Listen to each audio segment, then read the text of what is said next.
BPL ಕಾರ್ಡ್ಗಳಿಗೆ ಸಂಬಂಧಪಟ್ಟಂತೆ ಸರ್ಕಾರ ಬೆದರಿದೆಯಾ ಅಂತ ಹೇಳಿ ಇಲ್ಲದೆ ಹೋಗಿರ್ತಿದ್ರೆ ಏಕಾಏಕಿ BPL ಕಾರ್ಡ್ ನಕಲಿ ಕಾರ್ಡ್ಗಳನ್ನು ರದ್ದು ಮಾಡುವಂತ ಅಭಿಯಾನವನ್ನು ಇನ್ನು ಕೈಗೆತ್ತಿಕೊಂಡಿದ್ರು. 22 ಲಕ್ಷದಷ್ಟು ಕಾರ್ಡ್ದಾರರಿಗೆ ನಿಮ್ಮ ಕಾರ್ಡ್ ರದ್ದಾಗಿದೆ ಅಥವಾ ಇದನ್ನು APL ಕನ್ವರ್ಟ್ ಆಗಿದೆ ಅಂತ ಹೇಳಿ ಮೆಸೇಜ್ ಕಳಿಸಿದ್ರು. ಈಗ ಏಕಾಏಕಿ ಅದನ್ನು 1 ಲಕ್ಷಕ್ಕೆ ಇಳಿಸಿದ್ದು ಯಾಕೆ ಅನ್ನೋಂಥದ್ದು ಈ ವರದಿ ಮೂಲಕ ತೋರಿಸ್ತೀವಿ.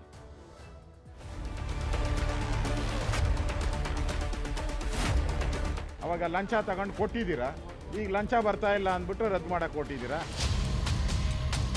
ಇದು ಗೊಂದಲ ಇಲ್ಲ.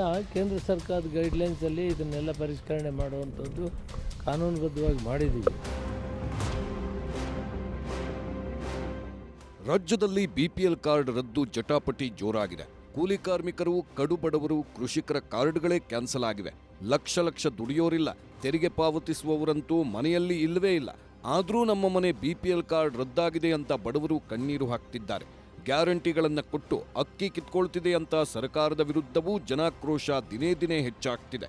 ಇದರಿಂದ ಬೆಚ್ಚಿ ಬಿದ್ದಿರುವ ಸಿದ್ದರಾಮಯ್ಯ ಸರ್ಕಾರ ಬೀಸೋದೊಣ್ಣೆಯಿಂದ ಪಾರಾಗಲು ಯತ್ನಿಸಿದೆ. ತೆರಿಗೆ ಪಾವತಿದಾರರು ಮತ್ತು ಸರ್ಕಾರಿ ನೌಕರರನ್ನ ಹೊರತುಪಡಿಸಿ ಯಾರ ಕಾರ್ಡ್ಗಳು ರದ್ದಾಗಲ್ಲ. ಈಗಾಗಲೇ ರದ್ದಾಗಿದ್ರೆ ಅಂತಹ ಅರ್ಹ BPL ಕಾರ್ಡ್ಗಳನ್ನು 1 ವಾರದಲ್ಲಿ ರಿಯಾಕ್ಟಿವ್ ಮಾಡುವುದಾಗಿ ಆಹಾರ ಸಚಿವ KH ಮುನಿಯಪ್ಪ ಭರವಸೆ ನೀಡಿದ್ದಾರೆ. ಆದಾಯ ತೆರಿಗೆ ಪಾವತಿ ಮತ್ತು ಸರ್ಕಾರಿ ನೌಕರರನ್ನು ಹೊರತುಪಡಿಸಿ ಉಳಿದಂತೆ ಯಾವುದೇ ಕಾರ್ಡ್ಗಳನ್ನು ರದ್ದುಪಡಿಸಬಾರದು ಎಂದು ಮಾನ್ಯ ಮುಖ್ಯಮಂತ್ರಿಗಳು ತಿಳಿಸಿದ್ದಾರೆ ಮತ್ತು ಆದೇಶವನ್ನು ಮಾಡಿದ್ದಾರೆ. ರಾಜ್ಯ ಸರ್ಕಾರ ಯಾವುದೇ BPL ಕಾರ್ಡ್ಗಳನ್ನು ರದ್ದುಪಡಿಸಿಲ್ಲ. ಅನರ್ಹ ಇರಬಹುದು ಎಂಬ ಕಾರ್ಡ್ಗಳನ್ನು ತಾತ್ಕಾಲಿಕವಾಗಿ ಅಮಾನತಿನಲ್ಲಿ ಇಡಲಾಗಿದೆ. BPLಗೆ ಅರ್ಹರಲ್ಲದವರನ್ನು APLಗೆ ಸೇರಿಸಲಾಗಿದೆ. ನಮ್ಮ ಹತ್ರ ಅಂಕಿಅಂಶಗಳಿದೆ. ಹಿಂದೆ ಅವರು BPL ಕಾರ್ಡ್ ಹೋಲ್ಡರ್ದಾರರ ದಾಖಲೆ ನಮ್ಮ ಹತ್ರ ಇದೆ. ಮತ್ತೆ ಅವ್ರನ್ನ ಅದೇ ನಂಬರ್ನಲ್ಲಿ ಅವರ ಅಕೌಂಟನ್ನು ಚಾಲೂ ಮಾಡ್ತೀವಿ. ಅವರ ಅದೇ ಕಾರ್ಡ್ ಹತ್ರ ಏನಿದೆ ಅದನ್ನೇ ತಗೊಂಡೋದ್ರು ಕೂಡ ಅಕ್ಕಿ ಕೊಡ್ತಾರೆ. ಗದಗದ ಕೊಣ್ಣೂರ ಗ್ರಾಮದಲ್ಲಿ ರೇಷನ್ ರದ್ದಾಗಿದ್ದರಿಂದ ಫಲಾನುಭವಿಗಳು ಗೋಳಾಡುತ್ತಿದ್ದಾರೆ. ಹಣ್ಣು ಮಾರೋರು, ಟೈಲರ್ಗಳ ಕಾರ್ಡ್ ಕ್ಯಾನ್ಸಲ್ ಆಗಿದ್ದು ಬಡವರ ಹೊಟ್ಟೆ ಮೇಲೆ ಸರ್ಕಾರ ಹೊಡೆಯುತ್ತಿದೆ ಅಂತ ಬೇಸರ ವ್ಯಕ್ತಪಡಿಸಿದ್ದಾರೆ. ನಮ್ಮ ಮನೆನ ಹೊಲಿಲ್ಲ, ಏನೂ ಇಲ್ಲ. ನಾ ದುಡಿದು ತಿನ್ನೋದು ಅಷ್ಟೈತಿ. ನಂದು ಟ್ಯಾಕ್ಸ್ GST ಏನೂ ಕಟ್ಟಂಗಿಲ್ಲ. ನಾ ಬಾಡಿಗೆ ಮನೆಯಾಗ ಇದ್ದೀರಿ ಸರ್. ನಮ್ಮ 3 ತಿಂಗಳಾಯ್ತು ರೇಷನ್ ಕಾರ್ಡ್ ಬಂದ್ ಮಾಡ್ಯಾರ. ಅದು ಯಾಕೆ ಬಂದ್ ಮಾಡ್ಯಾರ ಅಂತ ನಮ್ಗೆ ಇದು ಬೇಕು ರೀ. 3 ತಿಂಗಳಿಂದ ನಮ್ದು ರೇಷನ್ ಕಾರ್ಡ್ ಬಂದ್ ಆಗೈತೆ ರೀ. ನಮ್ದು ಯಾವುದೇ ರೀತಿಯಿಂದ ನಾವು ಸರ್ಕಾರಕ್ಕೆ ತೆರಿಗೆ ಕಟ್ಟೋದಿಲ್ಲ. ಯಾವುದೋ ಒಂದು ಜಾಗ ಇಲ್ಲ, ಹೊಲ ಇಲ್ಲ, ಯಾವುದೂ ಇಲ್ಲ. ಅನ್ನ ಬಗ್ಗೆ ಎನ್ನುವಂಥದ್ದು ಏನೋ ಒಂದು ಕೊಟ್ಟಿದ್ರಿ, ಅದರಿಂದ ಅದನ್ನು ಕಸ್ಕೊಳಕ್ಕೆ ನಿಂತಿದೆ. ಈಗ ಹುಬ್ಬಳ್ಳಿಯಲ್ಲಿ IT ರಿಟರ್ನ್ಸ್ ಮಾಡದೇ ಇದ್ರೂ ಕಾರ್ಡ್ ರದ್ದು ಮಾಡಲಾಗಿದೆ. ಅಕ್ಕಿಯೂ ಬರ್ತಿಲ್ಲ, ಆಸ್ಪತ್ರೆಯಲ್ಲಿ ಸೌಲಭ್ಯವೂ ಸಿಗ್ತಿಲ್ಲ ಎಂದು ಮೆಕ್ಯಾನಿಕ್ ಕೆಲಸ ಮಾಡುವ ವ್ಯಕ್ತಿ ಅಳಲು ತೋಡಿಕೊಂಡಿದ್ದಾರೆ. ಬ್ಯಾಂಕ್ನಲ್ಲಿ ಲೋನ್ ಪಡೆಯಲು IT ರಿಟರ್ನ್ ಸಲ್ಲಿಸಿದ್ದ ಗಾರೆ ಕಾರ್ಮಿಕನದ್ದು ಕೂಡ ರೇಷನ್ ಕಾರ್ಡ್ ಕ್ಯಾನ್ಸಲ್ ಆಗಿದೆ. ರದ್ದಾಗಿದೆ. ನಮ್ದು ಪ್ಯಾನ್ ಕಾರ್ಡ್ ದಂಡ ಕಟ್ಟಿದ್ದಕ್ಕೆ APL ಆಗಿದೆ. ಅದ್ರ ಸಂಬಂಧ ನಮ್ಮದು ಕಾರ್ಡ್ ರದ್ದಾಗಿದೆ. ಇಲ್ಲ, ಮಾಡಿಲ್ಲ ರೀ. ಯಾವುದೂ ಇಲ್ಲ. ನಮ್ಮದು ಹೊಲ ಇಲ್ಲ, ಮನೆ ಇಲ್ಲ, ಏನಿಲ್ಲ. ಅದು ಬರೀ ಬಾಡಿಗೆ ಮನೆ ಇಲ್ಲ. ಏನಕ್ಕೆ ಲೋನ್ ಬೇಕು ಅಂತ ಕೇಳಿದೆ. ಒಂದು 3 ಲಕ್ಷ ಬೇಕು ಅಂತ. ನಾವು ಹೋಗ್ಬಿಟ್ಟು IT ರಿಟರ್ನ್ ಅಂತ ಏನೋ ಹೇಳಿದ್ರು ಆಡಿಟರ್ ಆಫೀಸರು. ಅವು ಮಾಡಿಸ್ಕೊಂಡು ತಗೊಂಡೋಗಿ ತೋರಿಸ್ತೋ, ಇದು ನಿಮಗೆ ಸಿವಿಲ್ ಇಲ್ಲ, ಲೋನ್ ಆಗಲ್ಲ ಅಂತ ಹೇಳ್ಬಿಟ್ರು. ನಮ್ಮದು BPL ಕಾರ್ಡ್ ಇತ್ತು. ಈಗ ಕಾರ್ಡ್ ಕ್ಯಾನ್ಸಲ್ ಆಗೈತೆ ಅಂತ ನಮಗೆ ರೇಷನ್ ಗೀಷನ್ ಏನು ಕೊಡ್ತಾ ಇಲ್ಲ. ತುಘಲಕ್ ಯೂಟರ್ನ್ ಸರ್ಕಾರ ಎಂದು ಬಿಜೆಪಿ ಕಿಡಿ. ಸಿದ್ದರಾಮಯ್ಯ ಸರ್ಕಾರದ ನಡೆ ವಿರುದ್ಧ ಬಿಜೆಪಿ ರೊಚ್ಚಿಗೆದ್ದಿದ್ದು ಮೊದಲು ಫ್ರೀ, ಆಮೇಲೆ ಕಂಡೀಷನ್, ನಂತರ ಬ್ಯಾನ್, ಬಳಿಕ ವಿರೋಧ ಬಂದ್ರೆ ಯೂಟರ್ನ್ ಅಂತ ಎಕ್ಸ್ನಲ್ಲಿ ಪೋಸ್ಟ್ ಮಾಡಿ ಆಕ್ರೋಶ ಹೊರಹಾಕಿದೆ. ಸಣ್ಣ ಪುಟ್ಟ ಸಾಲಗಳಿಗೂ ಬ್ಯಾಂಕ್ಗಳಲ್ಲಿ ಬಡವರು IT ರಿಟರ್ನ್ಸ್ ಮಾಡಿರುತ್ತಾರೆ. ಇಂಥವರ ಅನ್ನವನ್ನ ಸರ್ಕಾರ ಕಿತ್ತುಕೊಳ್ಳುವುದು ಎಷ್ಟು ಸಮಂಜಸ? ರೇಷನ್ ಕಾರ್ಡ್ ಅಕ್ಕಿಯನ್ನೇ ನಂಬಿಕೊಂಡು ಬದುಕುವ ಬಡ ಕುಟುಂಬಗಳಿಗೆ ತುಘಲಕ್ ಸಿದ್ದರಾಮಯ್ಯ ಸರ್ಕಾರದ ನಿರ್ಧಾರವೂ ಶಾಪವಾಗಿದೆ. ಬಡವರ ಶಾಪ ಪಾಪಿ ಕಾಂಗ್ರೆಸ್ಗೆ ತಟ್ಟದೇ ಇರಲಾರದು ಅಂತ ಬಿಜೆಪಿ ಗುಡುಗಿದೆ. ಇವತ್ತು ಬೆಂಗಳೂರಿನ ಜಯನಗರ ಕ್ಷೇತ್ರ ವ್ಯಾಪ್ತಿಯ ಪುಟ್ಟಯ್ಯನಪಾಳ್ಯದ ಸ್ಲಂಗೆ ಭೇಟಿ ನೀಡಿದ್ದ ಬಿಜೆಪಿ ನಿಯೋಗ BPL ಕಾರ್ಡ್ ರದ್ದುಗೊಂಡವರ ಬಳಿ ಮಾಹಿತಿ ಸಂಗ್ರಹಿಸಿತು. ಯೂಟರ್ನ್ ಸರ್ಕಾರ ಅಂತ ಬಿಜೆಪಿ ನಾಯಕರು ಸರ್ಕಾರದ ವಿರುದ್ಧ ಮುಗಿಬಿದ್ದಿದ್ರೆ ಅರ್ಹರಿಗೆ ಅನ್ಯಾಯ ಆಗಲ್ಲ ಅಂತ ಕಾಂಗ್ರೆಸ್ ನಾಯಕರು ಹೇಳುತ್ತಿದ್ದಾರೆ. ಜ್ಞಾನ ಇರಲಿಲ್ವ ಅವಾಗ? BPL ಕಾರ್ಡ್ ಕೊಡುವಾಗ ಈ ಬಡವ, ಇವನ್ ಸಾಹುಕಾರ, ಇವನ್ ಮಧ್ಯಮ ವರ್ಗ ಎಲ್ಲ ಗೊತ್ತಿರಲಿಲ್ಲ. ಹೆಂಗ್ ಕೊಟ್ರಿ ನೀವು BPL ಕಾರ್ಡ್? ಕೊಡೋವಾಗ ಲಂಚ ಇಸ್ಕೊಂಡು ಕೊಟ್ಬಿಟ್ರಿ. ಈಗ ಮತ್ತೊಂದ್ಸರಿ ಅರ್ಜಿ ಹಾಕಿ ಮತ್ತೆ ಲಂಚ ಇಸ್ಕೊಂಡು ಕೊಡಕ್ಕೆ. ಒಟ್ಟಲ್ಲಿ ಈ ಸರ್ಕಾರ ಲಂಚದ ಸರ್ಕಾರ. ಲಂಚ ಇದ್ರೆ ವಿಧಾನಸೌಧದೊಳಗಡೆ ಎಂಟ್ರಿ, ಲಂಚ ಇಲ್ಲ ಅಂದ್ರೆ ಇಲ್ಲ. ಆ ಪರಿಸ್ಥಿತಿ ಇವತ್ತು ಸರ್ಕಾರದ ಮಧ್ಯೆ ಇದೆ. ಯಾವ BPL ಅರ್ಹರಿಗೂ ಕೂಡ ಅನ್ಯಾಯ ಆಗಲಿಕ್ಕೆ ನಮ್ಮ ಸರ್ಕಾರ ಮತ್ತು ನಮ್ಮ ಪಕ್ಷ ಬಿಡುವುದಿಲ್ಲ. ನಾವು ಆಗ್ಲೇ ನಮ್ಮ ಮಂತ್ರಿಗಳಿಗೆ ಹೇಳಿದ್ದೇವೆ, ಯಾರ್ಯಾರು ಕಾರ್ಡ್ ವಜಾ ಮಾಡ್ತಾ ಇದೀವಿ ಅದನ್ನೆಲ್ಲ ಪಟ್ಟಿನ ನೀವು ಕೊಡಬೇಕು. ಯಾರು ಅರ್ಹರಿದ್ದಾರೆ ಅದನ್ನೆಲ್ಲ ಸರಿ ಮಾಡಿ ಅವ್ರದ್ದೆಲ್ಲ ಮರು ಅರ್ಜಿ ಹಾಕಬೇಕು ಅಂತ ನಾವು ಹೇಳಿದ್ದೇವೆ. ಬಡವರ ಅನ್ನವನ್ನ ಕಸ್ಕೊಳ್ಳುವಂತ ಕೆಲಸ ಈ BPL ಕಾರ್ಡ್ ರದ್ದಾಗಿದೆ. ಬಡವರ ತುತ್ತನ್ನ ಕಸ್ಕೊಂಡಿದ್ದಾರೆ, ಬಡವರ ಅನ್ನವನ್ನ ಕಸ್ಕೊಂಡಿದ್ದಾರೆ. ಈ ಬಡವರ ಶಾಪ ಈ ಸರ್ಕಾರಕ್ಕೆ ತಡೆದೇ ಹೋಗೋದಿಲ್ಲ.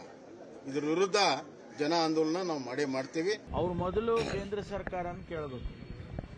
BJPಯವರು ರಾಜ್ಯದಲ್ಲಿ ನಮ್ಮನ್ನ ಕೇಳೋ ಮೊದಲು ಸೆಂಟ್ರಲ್ ಗೌರ್ಮೆಂಟ್ನವರು 5.8 ಕೋಟಿ BPL ಕಾರ್ಡ್ಗಳನ್ನು ರದ್ದು ಮಾಡಿದ್ದಾರೆ. ಅವರನ್ನು ಕೇಳಲಿ ಮೊದಲು, ಆಮೇಲೆ ನಮ್ಮನ್ನು ಕೇಳಲಿ. ಇವರು ನಮಗೆ ಸಪೋರ್ಟ್ ಮಾಡೋರು, ಮುಖ್ಯಮಂತ್ರಿಗಳು ನಿಮ್ಮನ್ನು ತಲೆ ತೆಗೆದು ಬಿಡ್ತಾರೆ ಅಂತ ಹೇಳಿ ಕೆಲವು ಕೋಮು ಕೆಲವು ಜಾತಿಯವ್ರನ್ನ ಮಾತ್ರ ಉಳಿಸ್ಕೊಂಡಿದ್ದಾರಂತೆ. ಇದು ಅನ್ಯಾಯ ಅಲ್ವಾ? ಜಾತಿ ಭೇದ ಮಾಡಿ ಕಾರ್ಡ್ ಈಗ ಬಡವರಿಗೆ BPL ಕಾರ್ಡು, ಜಾತಿಗ BPL ಕಾರ್ಡು.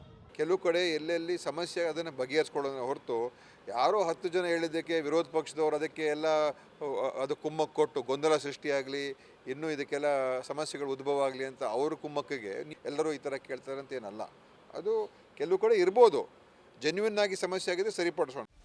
ಇದಿಷ್ಟು ರೇಷನ್ ಕಾರ್ಡ್ ರಾಜಕೀಯವಾದ್ರೆ ಅಧಿಕಾರಿಗಳ ಎಡವಟ್ಟುಗಳು ಹೊರಗೆ ಬರ್ತಿದೆ. ಫೋನ್ ಪೇಯಲ್ಲಿ ವ್ಯವಹಾರ ಮಾಡಿದ್ದಕ್ಕೂ IT ರಿಟರ್ನ್ಸ್ ಅನ್ವಯ ಆಗಿದೆ.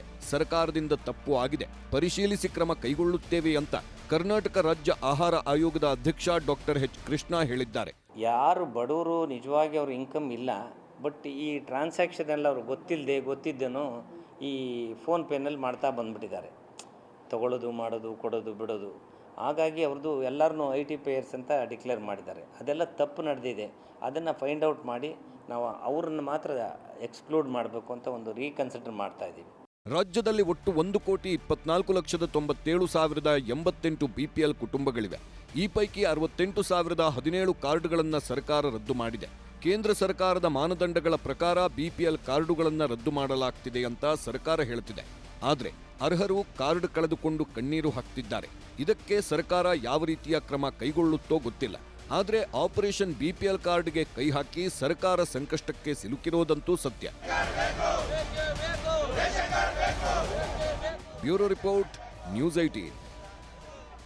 ಅಲ್ಲ, ಈ ಆಹಾರ ಇಲಾಖೆ ಅಧಿಕಾರಿಗಳು ಆನ್ಲೈನ್ ಪೇಮೆಂಟನ್ನು, UPI ಪೇಮೆಂಟನ್ನೇ ಪರಿಗಣಿಸಿ ಇವರು ತೆರಿಗೆ ಪಾವತಿದಾರರು ಅನ್ನೋ ರೀತಿಯಲ್ಲಿ ಯೋಚನೆ ಮಾಡ್ತಾರೆ ಅಂತ ಹೇಳಿದರೆ, ತರಕಾರಿ ಮಾರುವವರಿಂದ ಹಿಡಿದು ಪ್ರತಿಯೊಬ್ಬರಿಗೂ ಕೂಡ ಆನ್ಲೈನ್ ಮೂಲಕವಾಗಿ ಹಣವನ್ನು ಪಡ್ಕೊಳ್ತಾ ಇದ್ದಾರೆ. ಇವತ್ತು ಇಷ್ಟೂ ಗೊತ್ತಿಲ್ಲದಂಥವರು ನಮ್ಮ ಆಹಾರ ಇಲಾಖೆ ಅಧಿಕಾರಿಗಳು ಇದ್ದಾರಾ? ಅಂದರೆ ಯಾವ ಸ್ವರೂಪದಲ್ಲಿ ಇಲ್ಲಿ ಎಡವಟ್ಟುಗಳನ್ನು ಮಾಡಲೇಬೇಕು ಅನ್ನೋಂಥ ಉದ್ದೇಶದಿಂದ ಮತ್ತು ನಕಲಿ ಕಾರ್ಡ್ಗಳನ್ನು ತಡಿಬೇಕು ಅನ್ನೋಂಥ ಉದ್ದೇಶದಿಂದ ಮಾತ್ರ ಇಂತಹ ಯೋಚನೆಗಳು ಬರೋಕ್ಕೆ ಸಾಧ್ಯ ಹೊರತು ಇಲ್ಲದೆ ಹೋದರೆ ಇವರು ಈ ರೀತಿ ಮಾಡಲಿ. ಈಗಲೂ ಕೂಡ ಸರ್ಕಾರ ನಕಲಿ ಕಾರ್ಡ್ಗಳನ್ನು ತೆಗಿಲೇಬೇಕಾಗಿದೆ, ಅದು ಸರ್ಕಾರ ಜವಾಬ್ದಾರಿ.